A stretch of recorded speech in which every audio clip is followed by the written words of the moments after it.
All right, let's go ahead and get started. Welcome everyone to this great evening event that we're very proud to share with you. It's the 2022 Derrick Bell Lecture. Alelia Bundles is our speaker, as you will find out in a second, and she is live from the University of Oregon. It's our first live speaker in some time. Unfortunately, we're still all in separate little rooms here. But I just want to say a couple of things. I'm here, my name is Patrick Phillips. I'm the provost of the University of Oregon. I'm very proud to be the person who introduces the introducer. And that is the formal role that someone in my position has. But it's also a chance for me to just speak to the institutional values that we have when we host a series like this. I've been extremely proud of the Derrick Bell lectures. I've never gone to one that I haven't been personally moved while listening to the speakers. I think the subject matter is always, especially as reflected in Derrick Bell's own vision and work itself, has always been an important statement that the University of Oregon is engaged in the conversation, and to have just outstanding outside voices come and amplify that has been really important. I also want to recognize that this is sponsored by the African American Lecture Series, which is itself funded by President Michael Schill, as well as the Division of Equity and Inclusion. And so as an honorary part of that lecture series, there's really been an extraordinary set of talks that we've had, especially over the last 18 months. And the engagement around that on campus has just been tremendous. And so I'm very thankful for those sponsors, as well as the fact that this is now creating an intellectual lineage through the university of addressing really critically important topics that are facing society, as well as the university itself. And that is our responsibility as an institution, both to be introspective about how we're doing our own work, but also to serve this convening role in elevating voices that are critically important as we work together in this thing we call a democracy, to make sure that we understand what we're doing together. So I will now turn my attention to introducing one of my favorite people, Dean Marcelin Burke. Dean Burke studies leadership, property, environmental, and natural resources law. That's her academic area. But as importantly, at the Oregon Law, she served as the dean, as the dean and Dave Fromeyer Chair in Leadership and Law since 2017. Before coming to Oregon, Dean Burke served in the U.S. Department of Interior's Bureau of Land Management from 2009 to 2013. She initially started as Deputy Director for Programs and Policy in the BLM, and then as Acting Assistant Secretary to the U.S. Department of Interior following a 2011 appointment by President Barack Obama. So following her term at the BLM, she resumed her role as Associate Dean and Associate Professor of Law at the University of Houston Law Center, where she had started out as a member of the faculty since 2002. And before then, she, beginning her academic career, she had worked in a law firm after earning her law degree from Yale Law School.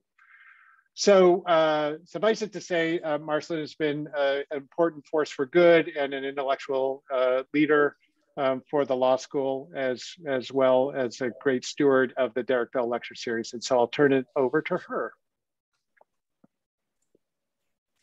Thank you, Provost Phillips. Delighted to have you join us here again. And I'm delighted to have everyone joining us today for the 2022 Derrick Bell Lecture. And even though we find ourselves once again gathering in a modified mode for this important event, I'm delighted to have you with us. We hold this annual lecture to honor Derrick Bell, who was the first African-American dean of the University of Oregon School of Law. He served from 1980 to 1985. He was among the first people of color to serve as a law school dean at a non-historically Black college or university. Some of you may have thought that I was the first Black dean at Oregon Law. I am the first Black woman to lead the law school, and I stand on the shoulders of Dean Derrick Bell.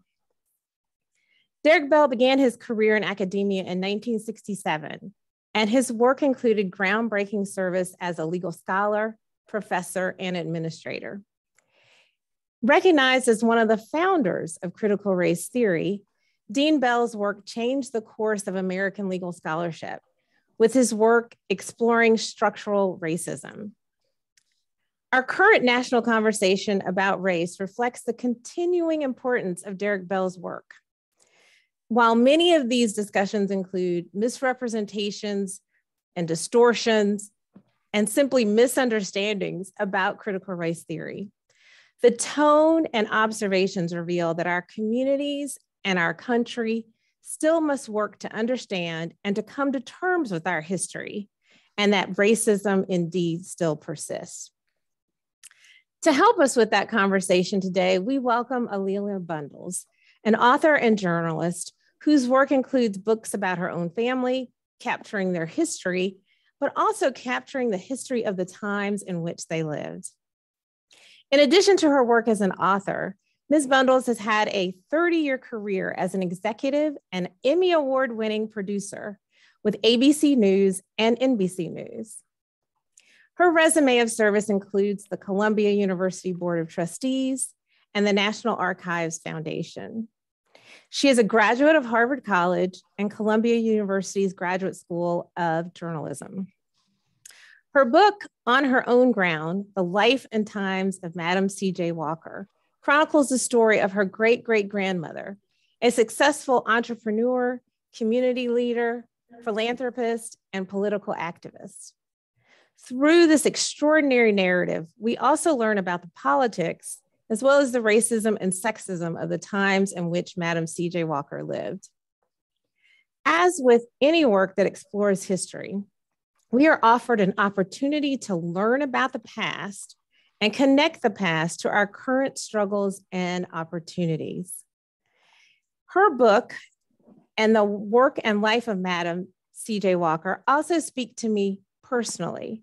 As I read the story, I thought of my own aunt, who was, as she liked to say, a cosmetologist by trade, which I think was to indicate that she had formal training. She was a businesswoman, a philanthropist, and an activist in her own right.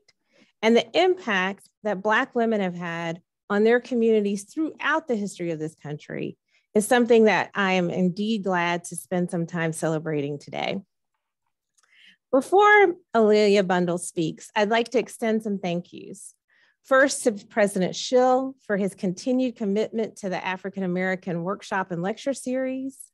In addition, Oregon Law appreciates the partnership we have with the Division of Equity and Inclusion under the leadership of Dr. Yvette Alex Asenso, which makes this lecture possible.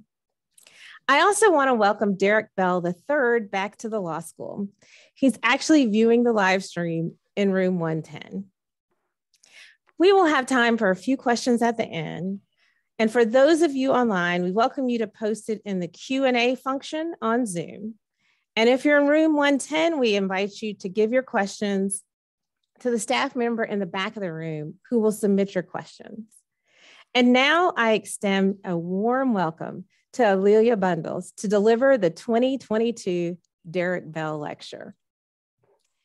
Thank you so much, Dean Burke. I am so glad to be here, even though we're in different rooms. But I've had just such a wonderful day, and I loved hearing your story about your aunt. The Madam C.J. Walker seems to reach into lots of homes and lots of lives. But I have had a wonderful day. I've had a chance to meet with law students, 1Ls, 2Ls, and 3Ls, with the Black Students Task Force, as well as administrators. And I'm told that I am very fortunate for my first visit to Eugene to have sunshine and warm weather. And it has been an extraordinary day. So I thank you all. Dean Burke and I really met through Twitter. People say, well, you know, what good is social media? But I get a Google alert every day that tells me when Madam Walker is mentioned in the news. And I discovered that Dean Burke was reading my book, On Her Own Ground, with a book club. And so that I reached out, and here I am. It's really been such a privilege for me to have the opportunity to meditate on Derrick Bell and his legacy as I've gathered string for this lecture over the last few months. Delving into his life and work made me wish I had decided to go to law school. Professor Bell arrived at Harvard Law in 1971 when I was a sophomore at Harvard and Radcliffe. Many of his students were my friends, but it was really through his first wife, Jewel Hairston Bell, that I first learned of him. She was one of the coordinators for a 1973 conference at Radcliffe called The Black Woman, Myths and Realities.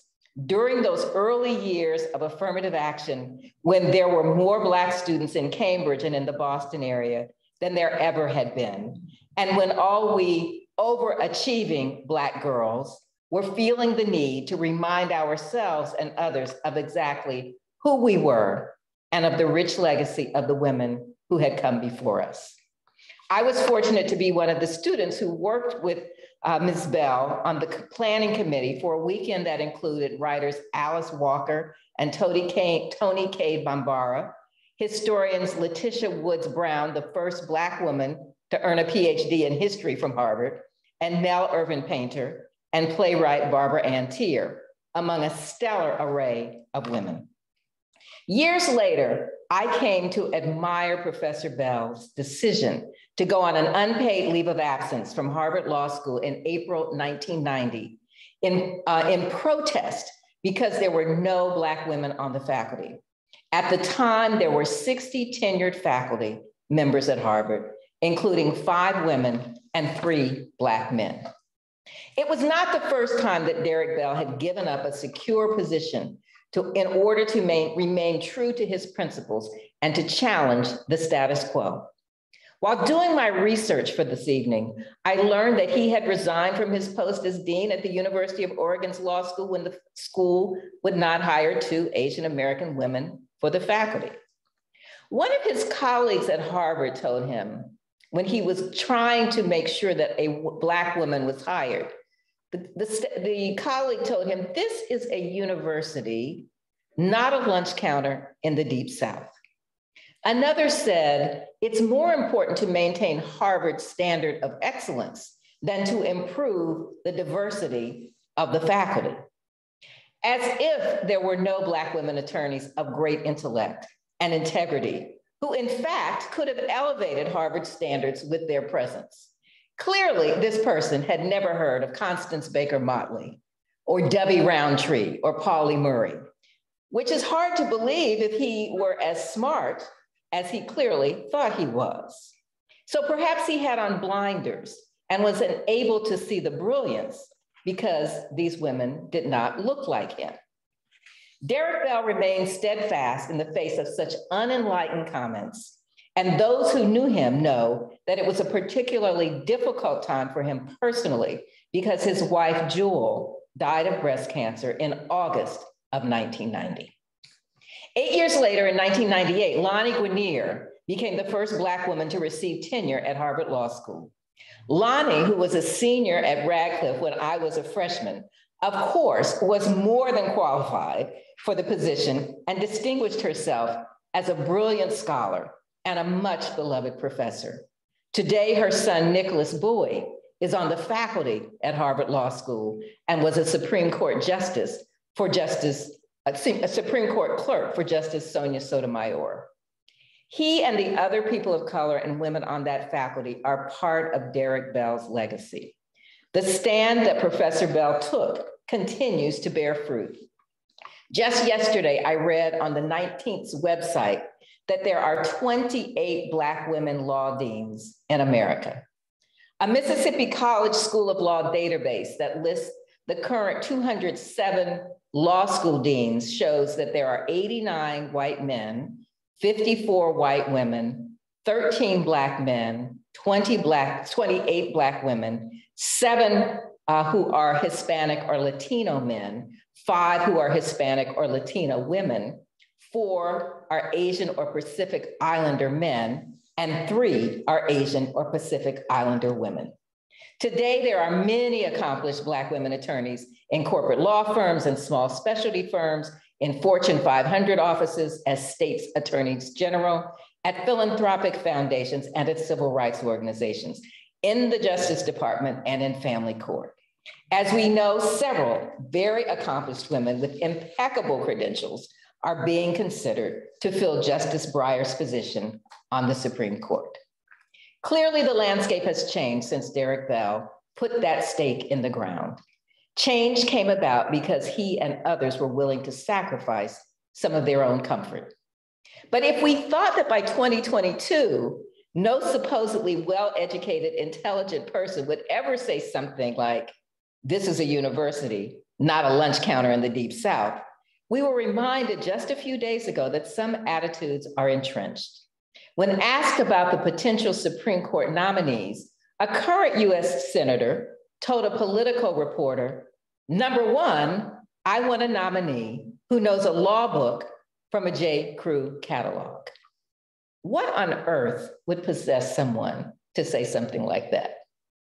Which brings me back to Derrick Bell's conclusion that we continue to deal with the permanence of racism. I reread Faces at the Bottom of the Well a few months ago and was reminded of his brilliance and intellect. Through allegory and magic realism and history, he illustrates the painful, pernicious, and enduring legacy of systemic and structural racism. He asks why so much inequality continues despite the passage of laws during the 1950s and 1960s that were designed to address segregation in schools and disparities in home ownership, healthcare, employment, and generational wealth. He insists that American institutions and American jurisprudence confront the root causes of these disparities. He knew that they will persist if our society continues to ignore them. When he and other legal scholars first began to talk about critical race theory, they were attacked.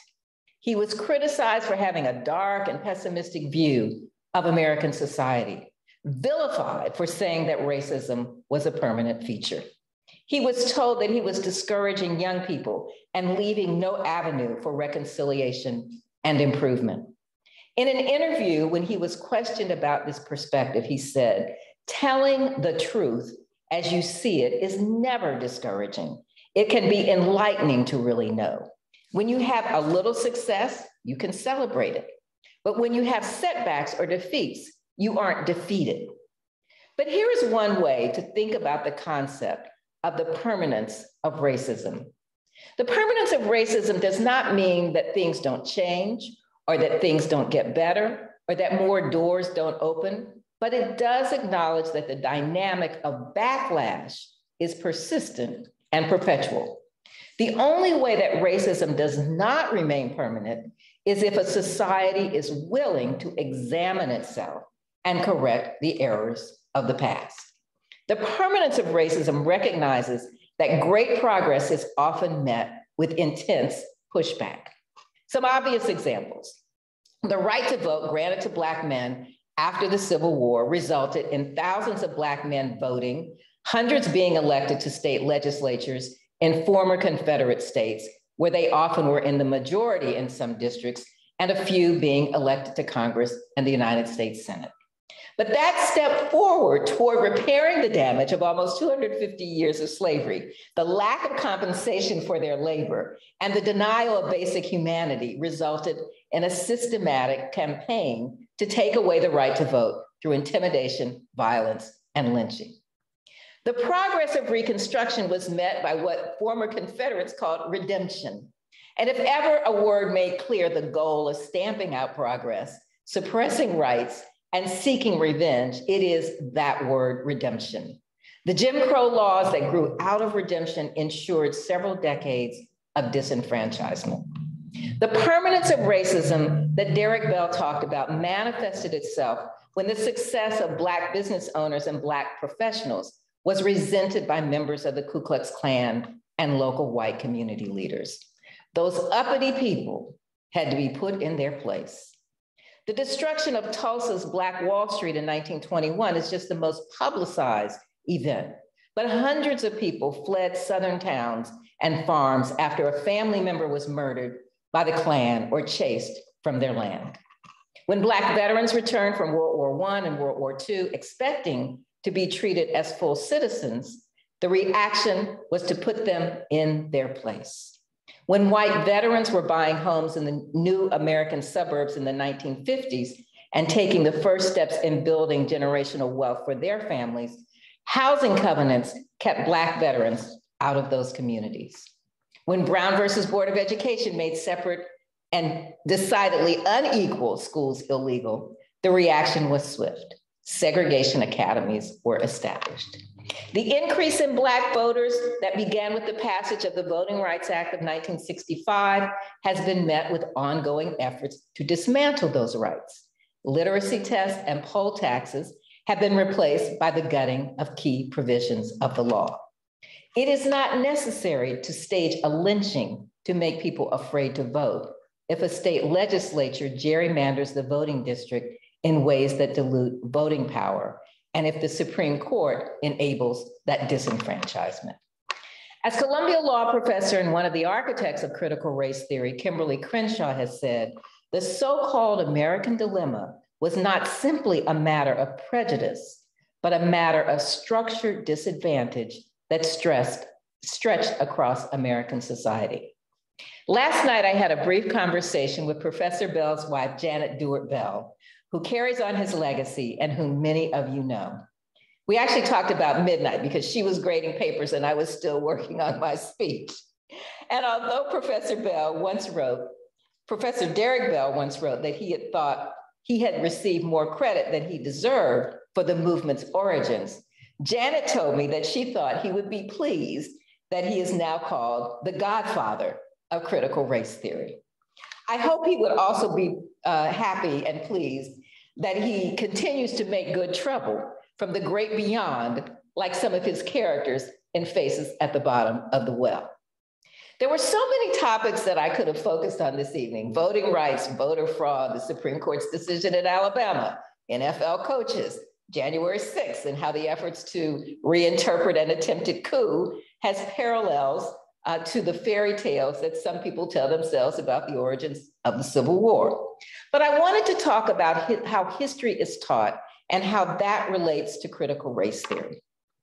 For many years, critical race theory is something that's been mostly debated and discussed by legal scholars and law students. But as we know, those intellectual debates and critiques began to be weaponized 2 years ago. Part of the catalyst was George Floyd's murder and the multiracial international outpouring of sympathy and support, and the revelations that systemic and structural racism was at the heart of the circumstances that allowed his murder to happen in the first place and that almost allowed it to go unpunished. Those alliances apparently were a bridge too far, too threatening. Professor Bell could have predicted how CRT, critical race theory, would be cynically distorted.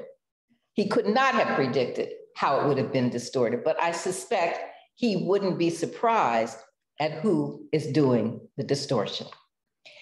As we know, it is being distorted because Christopher Rufo, the person whose appearance on Fox News in September 2020 drew the attention of the former president, he told journalist Benjamin Wallace Wells in a June 2021 New Yorker article that that was his intention. We need a new language for these issues, he said. Political correctness is a dated term, and more importantly, doesn't apply anymore. Cancel culture, he said, is a vacuous term and doesn't translate into a political program. Woke is a good epithet, but it's too broad, too terminal, too easily brushed aside. Critical race theory, Rufo said, is the perfect villain. As Wallace Wells wrote, Rufo thought that the phrase seemed like a promising political weapon. In fact, he said this in his Fox interview: conservatives need to wake up. I guess he didn't want to use the word woke. This is an existential threat to the United States, and the bureaucracy is being weaponized against core American values. And I'd like to make it explicit. The president and the White House, it's within their authority to immediately issue an executive order to abolish critical race theory. training from the federal government. And I call on the president to immediately issue this executive order to stamp out this destructive, divisive, pseudoscientific ideology. The next morning, as Wallace Wells reported, Rufo received a call from the White House. Not long after, he was invited to Washington, D.C. to assist in drafting the executive order that would become the core of the former president's 1776 commission. It is stunning to me that there is any debate at all about systemic racism in America. The evidence is so incredibly overwhelming, whether it is the way legislation was written in the 1930s to exclude farm workers and domestic workers who were mostly Black from Social Security, or whether it is the federal housing policy that began in the 1930s that allowed banks not to make loans to neighborhoods where Black people lived. And just to make sure it was clear what they meant, they created maps that color-coded those neighborhoods with red pigment, hence the term redlining. When I first spoke with Dean Burke about tonight's lecture, I proposed that I draw parallels between the life of my great-great-grandmother, Madam C.J. Walker, and Professor Bell. And I'm going to do that. But first, I want to tell you a little bit about why I care so deeply about the teaching of history and the learning of history. Because really, that is what this manufactured and disingenuous debate about critical race theory is. Most of the people who are holding up those posters at school board meetings have absolutely no idea what critical race theory is. And Christopher Rufo knew they would have no idea. In fact, that was the point. What was needed was a slogan to animate people. And it has been a very, very effective boogeyman that only seems to be gaining steam. There is legislation in several states designed to make it difficult to teach about race or gender or ethnicity. We are told that any discussion of race and inequality is divisive, when in fact it is the systemic racism that perpetuates that inequality that is in fact divisive. A proposed Florida law would prohibit teachers from making students feel discomfort, guilt, anguish, or any other form of psychological distress on account of his or her race, color, sex, or national origin. And those words appear in much of the legislation. While the legal concepts of critical race theory are not being taught in elementary schools, the fact that the teaching of accurate history is being circumscribed is exhibit A of how those concepts are employed in shoring up a status quo that enables structural and systemic racism. There is an escalation in legislation to ban books. The American Library Association, which tracks these cases, showed that from September through November of 2021, there were 330 incidents attempting to ban books. The total number reported for all of 2019, the last year classes were held in person, the entire year was 377, suggesting that the final 2021 numbers ultimately will dwarf previous amounts. Art Spiegelman's Pulitzer Prize-winning graphic novel, Mouse, about the Holocaust has been banned in Tennessee. Toni Morrison's Beloved was a flashpoint during the recent Virginia governor's race. In fact, there's a Texas legislator who has called for the removal of 850 books from school libraries. A Dallas Morning News review found 97 of the 100 first books on the list were written by ethnic minorities, women, or LGBTQ authors. A few days ago, the Indiana State Senate approved a bill that would allow the criminal prosecution of school librarians for disseminating what they call material harmful to minors. But one of the most confounding situations to me is the Williamson County, Tennessee chapter of Moms for Liberty, who opposed the book, Ruby Bridges Goes to School, My True Story, an autobiography written for young readers. So now I'm going to share the screen so I can show you that book.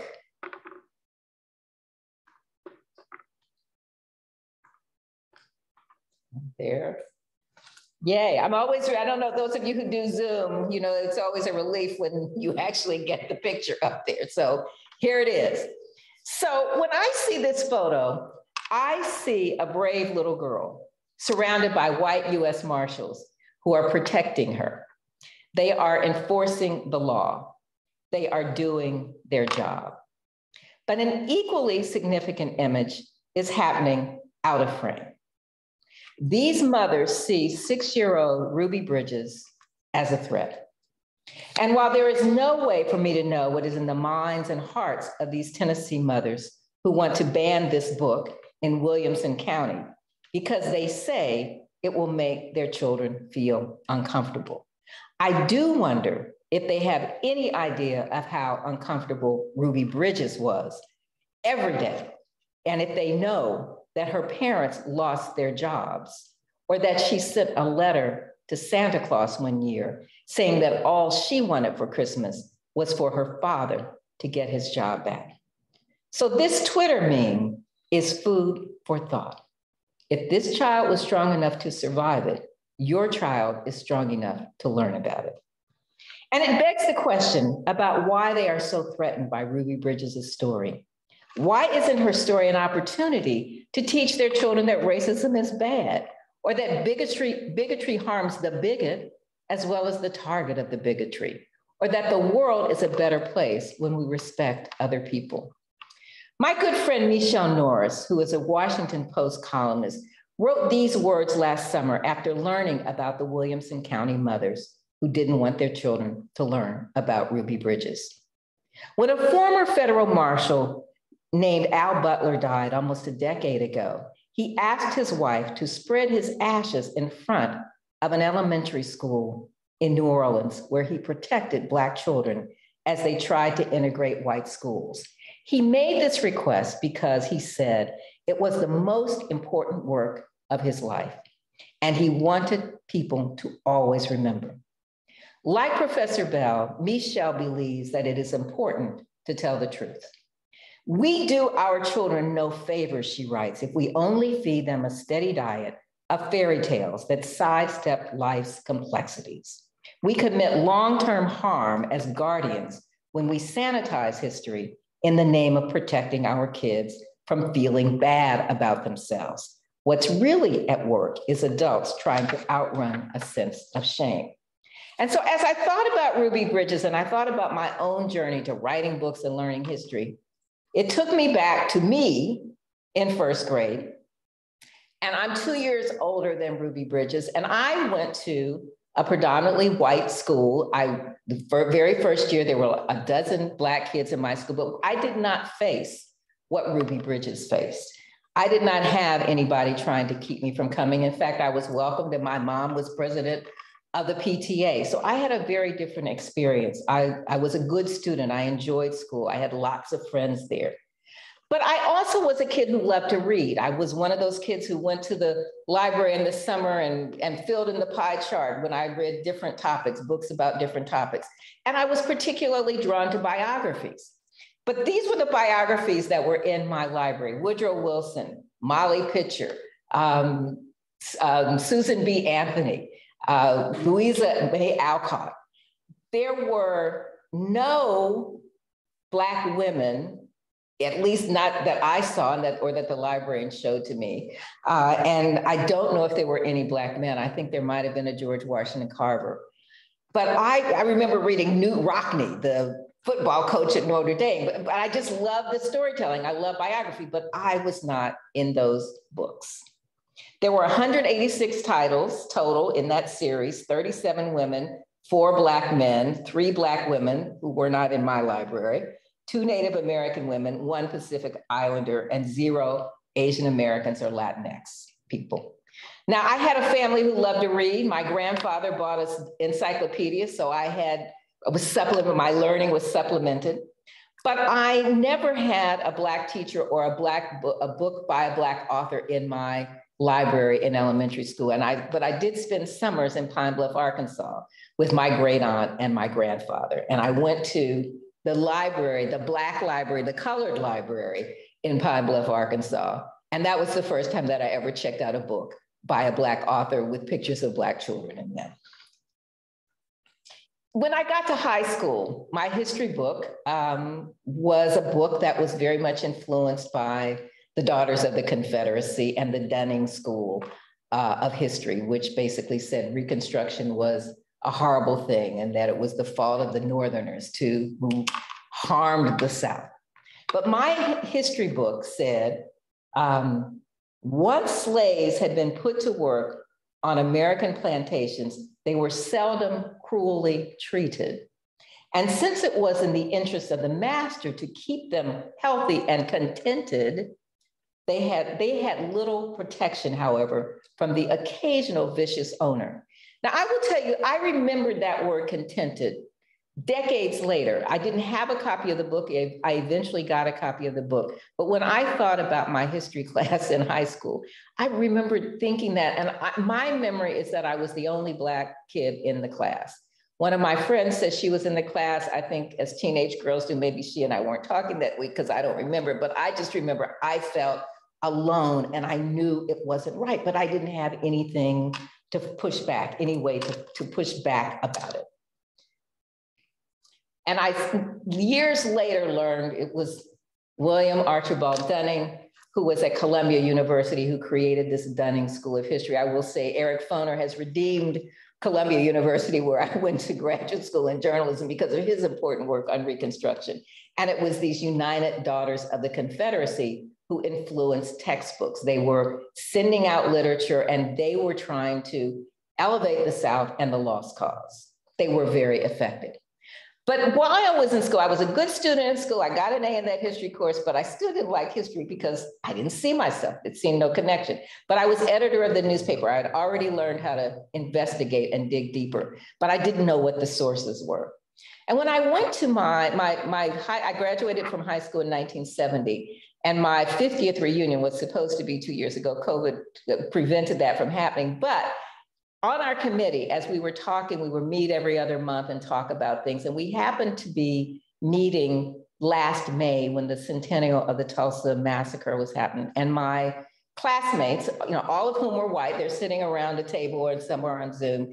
And they said to me, "Did you know about Tulsa?" And I said, "Well, yeah, I knew about Tulsa because I study history, but I also, investigate. I'm very curious about things." And the reason that I knew about Tulsa and that I knew a lot of the history that was not taught in our history class, and when I will say, in an otherwise really excellent public school education in Indiana, was because of my grandfather. My grandfather was born in 1892, Marion R. Perry. He had gone to Lincoln University. He'd gone to University of Pittsburgh Law School, where Professor Bell went.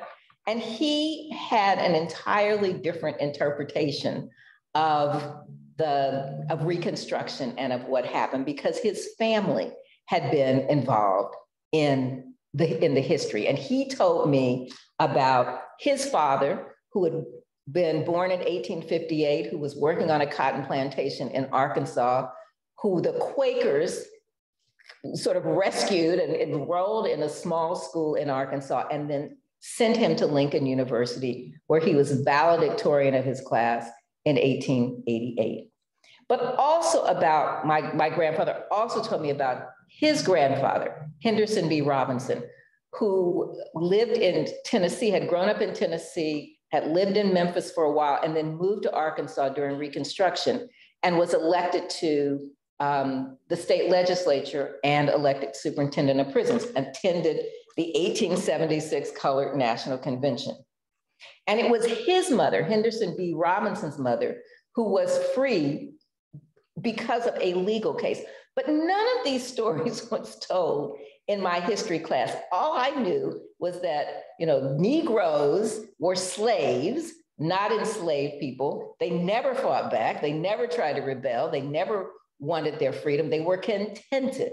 That was what I learned in high school. And that's why, to me, this idea of not teaching about history, not teaching accurate history, is so very dangerous. And I'm just going to skip through this. My grandmother, May, was there. The other thing that I didn't learn in my history class is about people like one of my great-great-great-great-grandfathers, who was in the Continental Army. Black people apparently just only existed as slaves on plantations. When I got to college, I got to Harvard, I had the benefit of doing research in Widener Library, and I found the kinds of resources I'd never had in high school, things like old issues of the crisis and W.E.B. Du Bois, but I also found some of those pseudoscientific, very racist books that were being perpetuated, that were perpetuating the inferiority of Black people. It was important to me to read both things, to know what the thoughts were. I went to Harlem to visit to New York to visit my college roommate for Thanksgiving my freshman year, and we went to Harlem to the bookstores. That was, and to the Schomburg Library, that was a revelation. And then when I got to Columbia University, at journalism school, I was trying to, I wanted to be a journalist, and I was trying to find a topic to write for my master's paper. And I was so fortunate to have, as my professor, as my advisor, Phyllis Garland, the only Black woman tenured person on the faculty at Columbia. And this is the power of a professor and what Professor Bell was arguing for when he was pushing for someone to be on that faculty at Harvard Law School. Because Phil changed my life. When Phil and I met to talk about the topics that I was going to write about, I gave her the kind of lame topics that a lot of students give their professors. And at the end of the conversation, Phil said to me, "Your name is A'Lelia. Do you have any connection to Madam C.J. Walker and A'Lelia Walker?" And I said, "Yeah, that's my family," because I was really not walking around talking about that. That was not, the center of my life. It was not what we talked about at dinner. And I suspect Phil knew the answer to that question because Phil had been a reporter for Ebony magazine, for Jet magazine. Her mother had been the first woman editor of the Pittsburgh Courier, which was a very well-known, nationally distributed newspaper. So I think Phil knew the answer, but she said, "Do you have any connection to Madam Walker and A'Lelia Walker?" And when I said, "Yes, that's my family," she said, "Well, that's what you're going to write about." But that made all the difference. Anybody else would have looked at my name with its 2 uppercase letters and apostrophe and just thought, well, that's, unique. But Phil pulled it out of me and validated the importance of that story for me. That is the power of a professor. That is why it is important to know history. And so since then, I have written 4 books about Madam C.J. Walker. So just to get to what I promised Dean Burke that I would talk about, is the connection between what I see between Madam Walker's activism and her entrepreneurship and what she believed was important, in the same way that Professor Bell stood up for the rights of others. So Madam C.J. Walker was born Sarah Breedlove on the same plantation in Delta, Louisiana, where her parents and older siblings had been enslaved, born in 1867, first child in her family free. Both of her parents died when she was 7, and she moved in with an older sister and brother-in-law, and she said that the brother-in-law was so cruel, she said that I got married to get a home of my own. She had her only child, Lelia, when she was 17, and her first husband, Moses McWilliams, died when she was 20. She knew she wasn't moving back up the river, she knew she wasn't moving back in with her sister and cruel brother-in-law, but she left this plantation, this was the shack where she was born, and moved up the river to St. Louis. And part of the reason she moved to St. Louis is because her older brothers had moved there a decade earlier. They and her family minister had been part of a political movement in Delta, Louisiana during Reconstruction. Her family minister had been elected to the Louisiana State Senate. Her brothers were older, they were involved in politics, but when the Klan decided that they were going to suppress the vote during the election of 1876, there was a massacre in that area and in other communities in Louisiana, the kind of intimidation that you see in this particular picture of one of the elections during the 1870s. And so her family minister and her brothers were chased out of Louisiana because of that political violence. But she moved to St. Louis and she's there. She has very little formal education, but her brothers have become barbers. They have a little bit of status in the community, and their barbershop was very near St. Paul African Methodist Episcopal Church. And if you know anything about the history of the AME Church, it is that it was an institution that was educating enslaved people during slavery, even when it was illegal to read and write, that it had an international perspective on what was going on. And it was the middle-class women of the church, the school teachers, who began to give Sarah Breedlove, the washerwoman, a vision of herself as something other than an illiterate person. They made sure her daughter was educated. She was in the choir, and so she began to model herself after these women and their aspirations. But then her hair began to fall out. And she knew that she needed to do something to repair that. And so she experimented with products. Her brothers had been barbers. She learned something from them. She sold products for a while for Annie Malone, a woman who would become her competitor. And she moved from St. Louis to Denver, where she worked as a cook for a man who owned a pharmacy, who was a chemist. And he helped her fashion her own formula. So then she began to sell Madam Walker's wonderful hair grower. She had married her third husband, Charles Joseph Walker. And now she was on the road, and she had her before and after pictures so you could see the product work. So she was now, all of the lessons that she had learned from other women who had empowered her, she was using to empower others. She moved to Indianapolis in 1910. Here she is driving her Model T, and you can see there is a big change from the Madam Walker, from the person who was the poor washerwoman. She recruited agents all over the United States. Here she is in Ohio. And these were women who had been sharecroppers, who'd been maids, who'd been laundresses, who told her, you have made it possible for a Black woman to make more money in a day selling your products than she could in a month working in somebody's kitchen. In 1917, when she had her first convention, first national convention of her sales agents in Philadelphia, she told these women, your first duty is to humanity. I want others to look at us and realize that we care not just about ourselves, but about others. And at the end of the convention, the women sent a telegram to President Woodrow Wilson, urging him to support legislation to make lynching a federal crime. You know, this was something that got backlash. She later was spied upon by a Black spy working for the War Department who was trying to find out whether she was a subversive. And when I found the file, the military intelligence file that said Madam Walker and her friend Ida B. Wells were Negro subversives, it made me love her even more. It made me think, oh, that was like the Nixon's enemies list. But part of the reason that they sent this telegram to President Woodrow Wilson was because of the East St. Louis riots, which had happened, a massacre really, that had happened a few weeks earlier. She, of course, had lived in St. Louis. She was very familiar with East St. Louis. And this was such a horrible event. The demonstrations that happened were similar to what we saw in 2020 after the murder of George Floyd. So people were outraged, and it was the kind of thing that galvanized people. Madam Walker was on the executive committee of the NAACP New York chapter, and they organized a silent protest parade up Fifth Avenue. After this parade, Madam Walker and a group of Harlem leaders took the train to Washington, D.C., took this petition which they had signed, and this is the petition urging Woodrow Wilson to support legislation to make lynching a federal crime.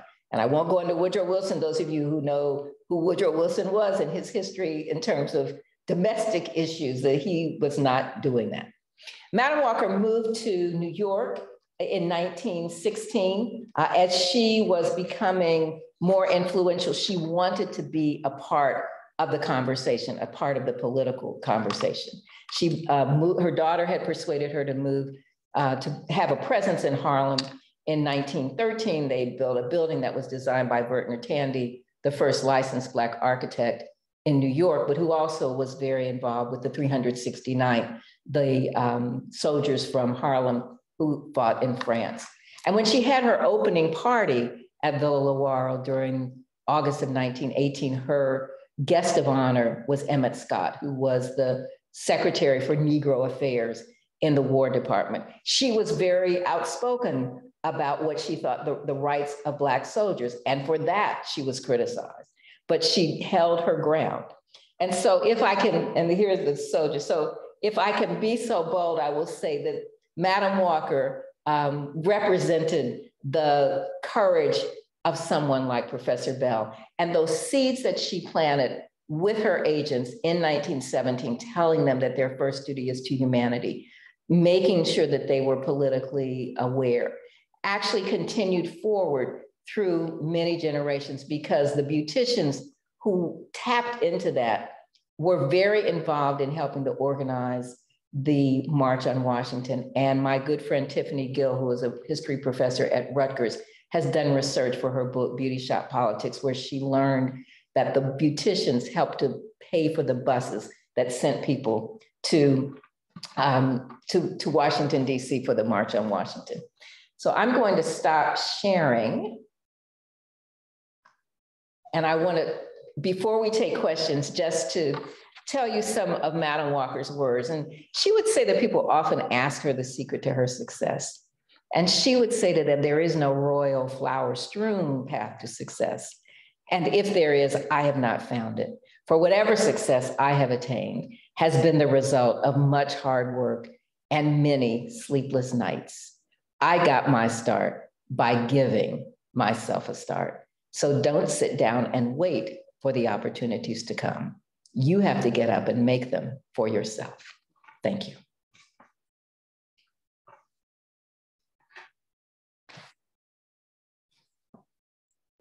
So virtual applause. Thank you. Thank you so much. You covered a lot of ground, and you gave me a book now that I need to read, Beauty Shop Politics. Yes. Because of that, my own family history in that area. And so I want to start off with a question that I'm sure you get in every interview, and that is to ask you about the Netflix series. And you and I have talked about this initially because of talking about the role of the lawyer in the life and times of Madam Walker and how he was portrayed in that series versus in your book. Mm-hmm. And so, you know, can you tell us a little bit about that? How, you know, as a historian, an author, a scholar like yourself, then translating that story and how you were involved or not involved, right, in making that series. So the first thing I will say about the series is Octavia Spencer was great. So I thought she really embodied Madam Walker, the tenacity and the courage. I love seeing Blair Underwood play her love interest. And a lot of people worked really hard on that. But the truth is that it is, I don't know, I would be generous and say 75% inaccurate, 25% accurate, maybe less, but more people know Madam Walker's name. And my hope is that that will cause them to delve more deeply into her story. And there are many other projects that we're working on that I hope, you know, I get another bite at the apple because I thought there were some missed opportunities. So I will just say that. But in terms of Madam Walker's lawyer, and especially because I am speaking at a law school, he was so integral to her success. She was a visionary, but she was a woman without a lot of formal education. She was a quick study. She became a self-educated woman, but she had the wisdom to surround herself with really smart people. And among them was Freeman B. Ransom, her attorney. From Tennessee, he had gone to Walden College in Tennessee, and then he had studied at Columbia University. Now, this is in the early 1900s. He was like many educated Black men. He worked in summers as a red cap and, you know, on the railroad, and they are supposed to have met at that point.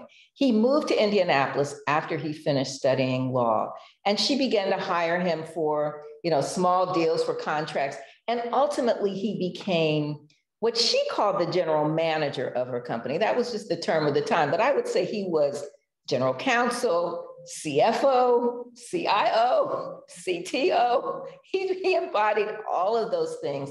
And he was the person, while there were certainly other people, the manager of her factory was a woman named Alice Kelly. She had a very smart bookkeeper, a Black woman who would have been a CPA today. But he was the person who held things together that allowed Madam Walker to be the visionary and to travel. And so he made sure the T's were crossed and the I's were dotted. And I guess where, you know, in particular with the Netflix series, the writer and the showrunners decided, I guess, that they needed to manufacture conflict. For me, there's like enough real conflict in her life that you could tell the story, you know, with some Hollywood flourishes. But what their decision was to create a character played by Bill Bellamy. I'm no shade on Bill Bellamy. He's just playing the character that's written for him, called Sweetness. And Sweetness was not just a numbers runner, but a pimp. Now, Mr. Ransom, who had taken an oath as a young man to never drink, smoke, or gamble, might have been kind to his cousin, but he would not have interacted with his cousin in the way that was shown in the film. And he certainly would not have bet on the numbers, nor would he have taken illegal money as a way to invest in the company. So I just said, Mr. Ransom, and F.B. Ransom has grandchildren who are journalists and filmmakers. The filmmaker Stanley Nelson, who does incredible documentaries, and Jill Nelson, who's a journalist, and one of my best childhood friends, Judy Ransom, who lived 2 doors down from me and who, you know, is still my ace boon coon. But it was their grandfather, and I knew that he was such a straight arrow and that he was so important to Madam Walker's legacy. And so it really it broke my heart to see the way he was portrayed, because it was as if the showrunners and the writers didn't really understand the role of a Black lawyer and how important he was. Thank you. And I found the series to be entertaining, to be sure. But in addition to the law school business law book club, where I first read your book, I also gave the book to my group of other university professionals that we have a book club. And I cautioned them all, do not watch the Netflix series before reading the book. Right. Because you know how it is. Sometimes you haven't read your book for book club and you want, but I was like, they diverge so much. So I think you were that's pretty generous, the 75-25 split that you gave it. But now that I have watched the series, I feel as if I need to go back to the book, because now I'm going to confuse, but I'm not going to confuse the part about the lawyer. That's for sure. Right. That's well, it's, you know, and it's so, you know, he became so involved in politics, and he was really, just for me, I think part of the reason that Madam Walker today maybe her legacy is more solid than some of her contemporaries, because it wasn't just Madam Walker and Annie Malone. There were many people who had companies before both of them who had developed companies in the 1880s and 1890s with products for Black women.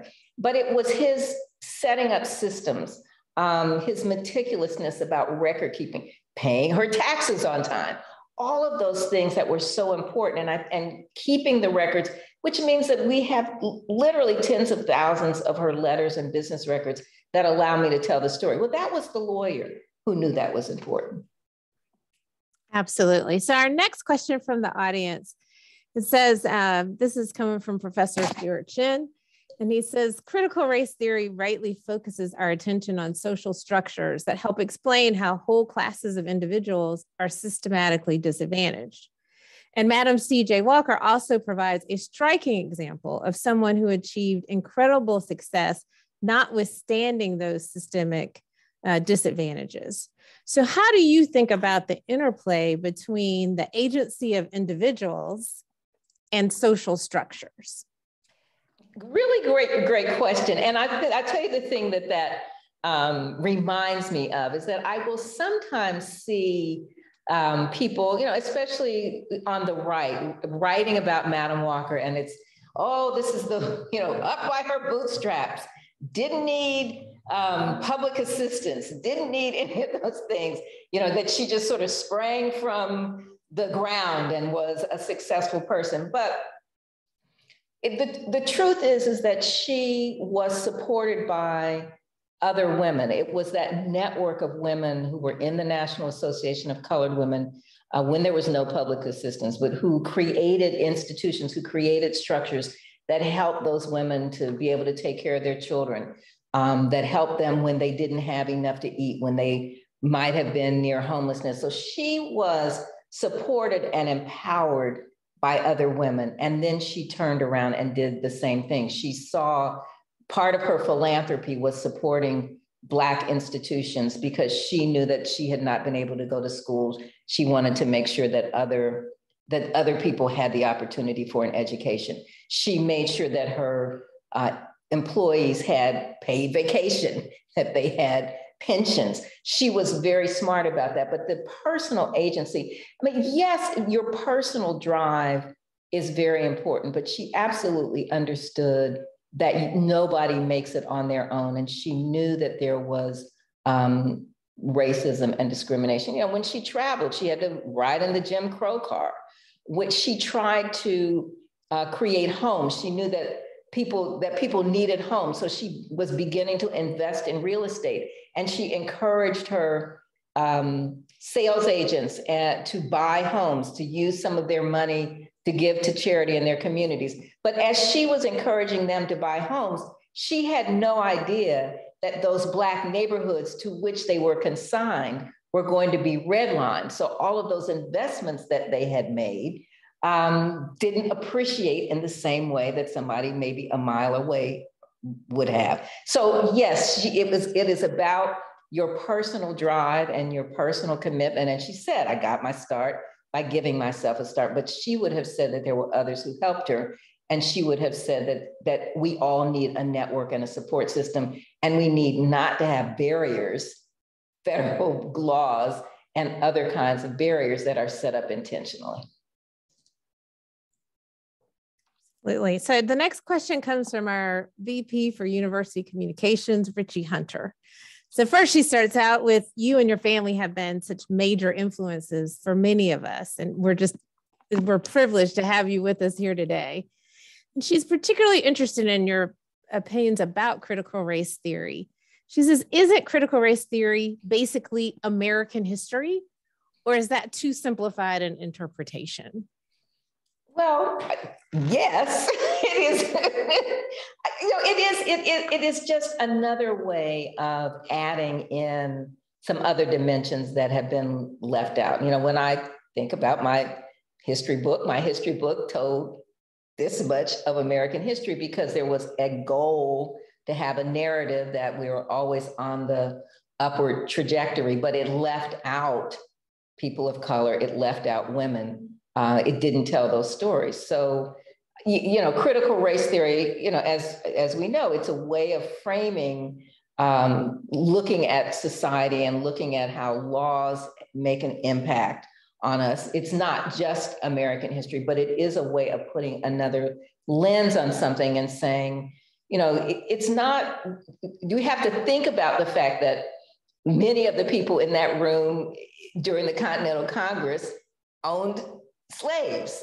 It's a way of thinking that it just because if you see, I'm just sort of going through my head on some of the things. Yes, it's American history, but it is a way of looking at how laws impact us. That if you see a Black neighborhood, I'm just thinking of where I grew up in Indianapolis. I was very fortunate. My parents built a new house in what was a small Black subdivision in the late 1950s. But where our church was closer to downtown was in a working class, middle class Black neighborhood. But because of redlining, there was disinvestment in that neighborhood, which then meant the banks were able to say, well, this is a deteriorating neighborhood, and so we're going to put a highway through the middle of it.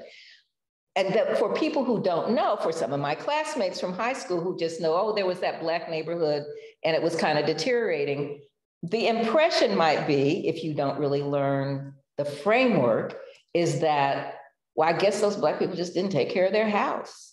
They must not really care about their homes.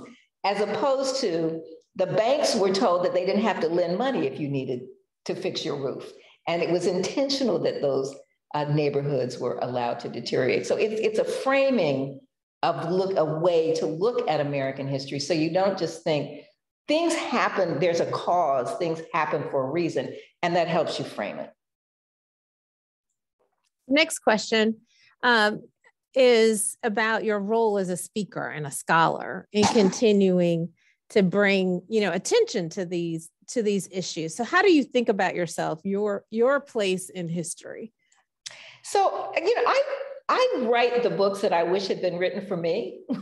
when I get triggered by that word contented, that slaves were contented, I realize that I feel a responsibility to the next generation, that I was sitting in that classroom, by myself, just knowing in my gut that what I was reading was not accurate, that other people might be looking at me and thinking, well, I guess she's like those people who were contented.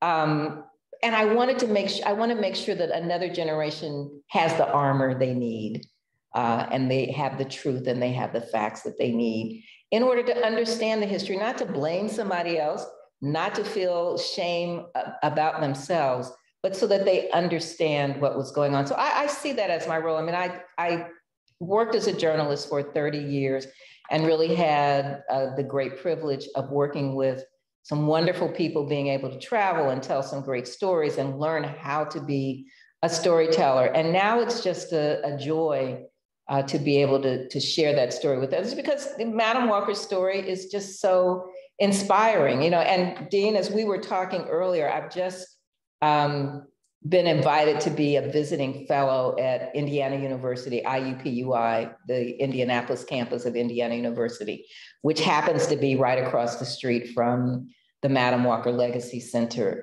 in Indianapolis.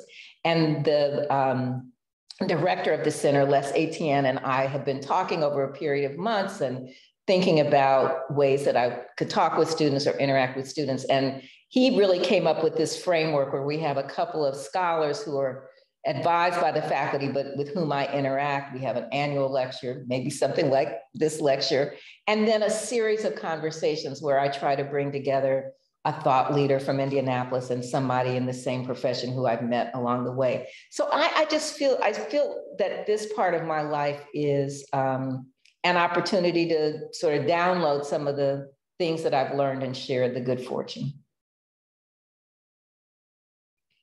And indeed, we are the beneficiaries of that, and we're grateful for your work. And so following along those lines, there's so many books to read.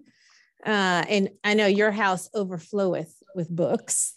But somebody's asking, in addition to, you gave me one book I need to look at, Beauty Shop Politics, but are there other books that you would recommend for people who are sort of starting out?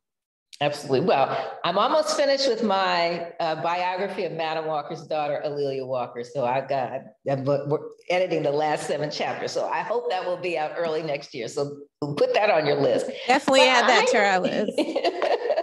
But I have, and because I'm writing a book right now, and it takes up, most of my brain power, I feel guilty if I sit down and write a book. So I have become a big fan of audiobooks.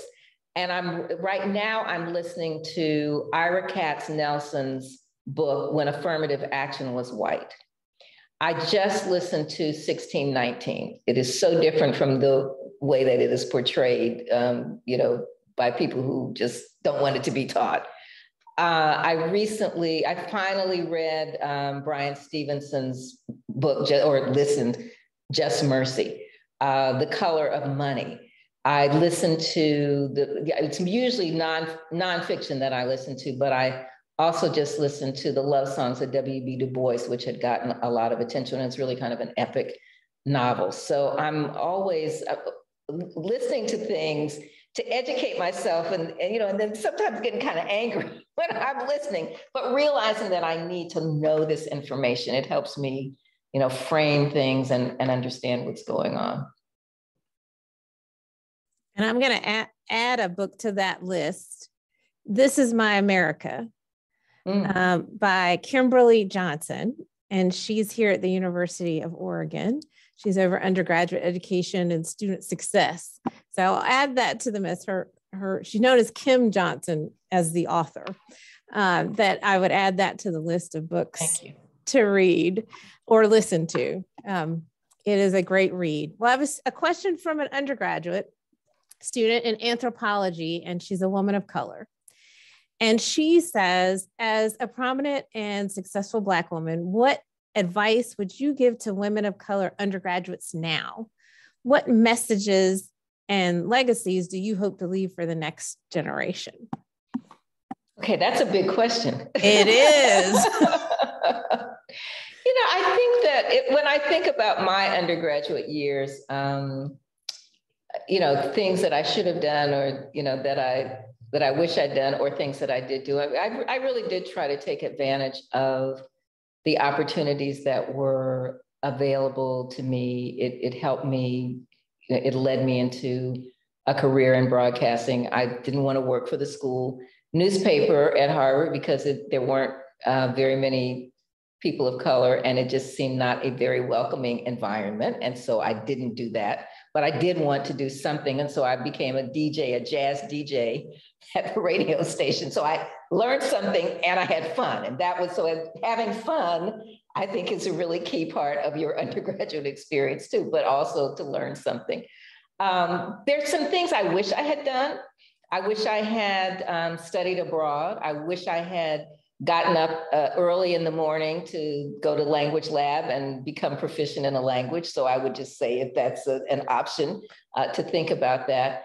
And then I felt very fortunate to have the internships that I had. So it's just you can't tell anybody else what's right for them. I think I did what felt right for me, but it is taking advantage of opportunities, and don't, let yourself feel that you're not welcome in a room. Just as they say, if there's not a chair for you, bring your own. Indeed, indeed. So I have a question back to putting on your hat as a journalist and thinking about how journalists cover these conversations we're having about critical race theory. How do you think they should be covering the topic? It's so frustrating because there's my goddaughter, Jillian White, who had been an editor at The Atlantic, has just joined a new journalism platform called Capital B, that was founded by two young Black women who had been editors at other, mainstream institutions.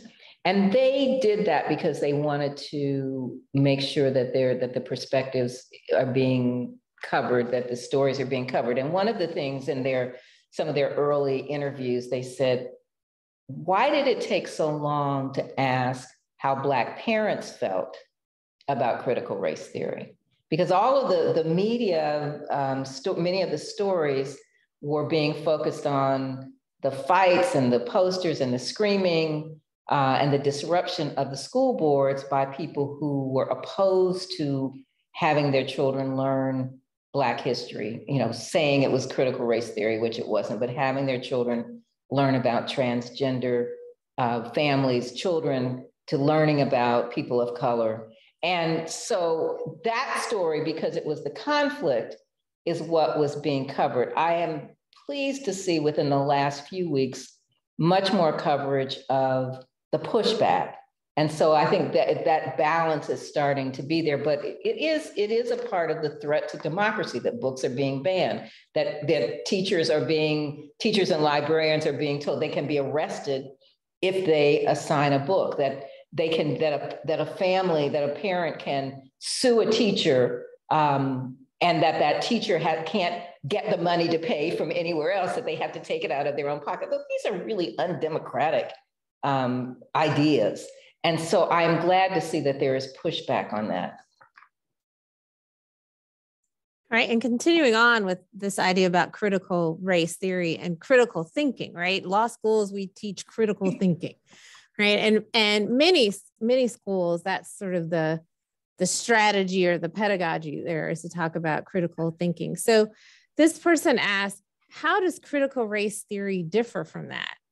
Is if all critical thinking is a reframing or an opportunity to examine, cause and effect, as you were saying before, the reasons for, actions, delving deeper into things. How is this different? I don't think that it's different. I think that anyone who is critiquing something, who is bringing their critical thinking, wants to know all of the perspectives. They want to know what the causes are. So I I don't know that I see a difference. I think that because critical race theory has been weaponized, we have been, some people would like you to think that it is something different from just learning the truth and learning the facts and not believing propaganda, to actually learn the facts and to critique them and to analyze them. Right. And I have this question, and I'm not sure I understand. But this person says they attended Shortridge High School. That's high school in Indianapolis. Right, 1950. Some of my best friends were at Shortridge High School. Okay, so she was there, and she said she thought it was a balanced black-white experience. She says, was I wrong? Was Shortridge different from your experience? Yeah, Shortridge. Yes, I think Shortridge was different. Some of my best friends were at Shortridge, and Shortridge was a school that did have much more, it was much more racially balanced. It was also a public school, but it was in a neighborhood that drew from the near north side in Indianapolis. And, my school, North Central, Shortridge was 4 grades, I think. My school, North Central, was 3 grades, 10th, 11th, and 12th, with about 3,400 students. And I graduated in 1970, and it was maybe 4% Black. So it was a very different, racial makeup. So here's a question from one of our law students. He says that it strikes him the reason that the narrative about slaves being contented is so persistent is that actual history is so uncomfortable, and that banning, books is doing the same thing, right? We're trying to shut out this part of history, supposedly in the name of our children's comfort. So how do we get to a place where the country, we can feel it's okay for children to be uncomfortable with our history? Well, history is uncomfortable. I just think I felt uncomfortable a lot of days. But I think part of it is what your parents, the lessons that your parents give. And I was listening to something on NPR on Krista Tippett's program On Being on Sunday, and I'm Trayvon, and I cannot think of his last name, but if you go to On Being, Krista Tippett and last Sunday's program talked about asset framing. And I think my parents gave me the benefit of framing the positives so that even when there were negatives, I would be able to put them in perspective. And I think that may be what's missing from this, that may be part of this fear of these parents, of these mothers in Tennessee. They don't really know history because it's been hidden from them, it's been erased, and they are only operating on emotion, and they have been sort of whipped up to say, oh, your child is being threatened and your child is being made to be uncomfortable, but they don't have the critical thinking skills that would allow them to say to their child, as I was saying with Ruby Bridges, why is the Ruby Bridges story not an opportunity to say, this was something that was wrong, and here were the marshals who were helping this little girl. There was a white teacher who was teaching her, who was supporting her. And yes, there were these people over here who were screaming at her. But let's say, who do we want to be going forward? Who might we have been during that period of time? Why don't we reframe it and say, this is a lesson that we need to make sure that we don't repeat this. And the only way that we don't repeat it is to understand what happened. Yeah, as you were answering that question, and I was thinking about how parents help their children understand the world, just in general, and how prepared are parents, right? And that's the critical role that school plays, right? Is that it steps up and it does all the things that parents cannot do or may not be able to do. And I thought about when my mother read a book to me after someone had called me a name at school, and to sort of calm me down and to read the story and to talk about the context of the word and where it comes from and why people were saying it, because she was equipped, she was ready for that moment, right? And I think a lot of people were not ready for the moment.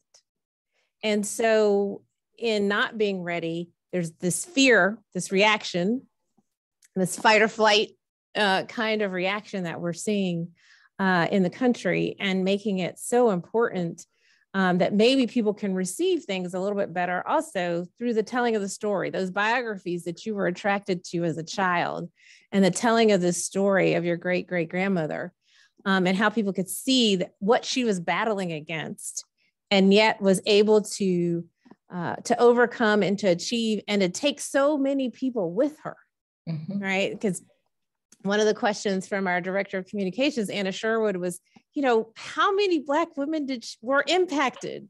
And I would say Black families, communities, and beyond, because of the work and the life of Madam C.J. Walker. It's it's right. I mean, literally thousands of women became Walker sales agents.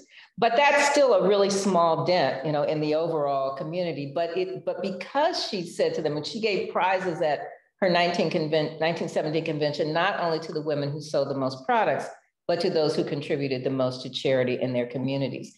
And she wanted them to be leaders in their communities. And yes, it did have an impact on thousands of people, thousands of families. I mean, it is just as you told the story about your aunt. There is never a speech that I don't give where somebody has not said to me, my aunt, my grandmother, my great-grandmother, somebody in my family was a beautician, and maybe they had a beauty salon, beauty shop in the Black neighborhood, or maybe they had the salon in the basement at home or in the kitchen, but they also then bought real estate. So it created for many people generational wealth.